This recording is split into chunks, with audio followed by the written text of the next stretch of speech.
آمن الرسول بما أنزل إليه من ربه والمؤمنون كل آمن بالله وملائكته وكتبه ورسله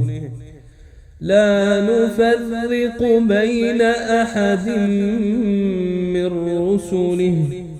وقالوا سمعنا وأطعنا غفرانك ربنا وإليك المصير لا يكلف الله نفسا إلا وسعها لها ما كسبت وعليها ما اكتسبت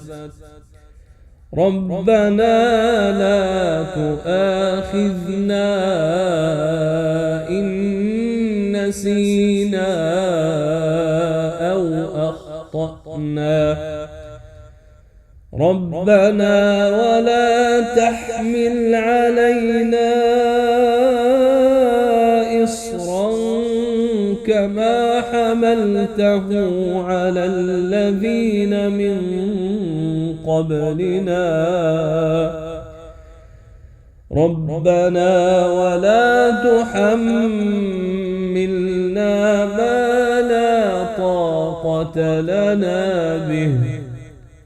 واعف عنا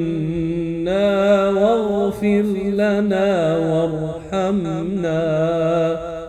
أنت مولانا فانصرنا على القوم الكافرين.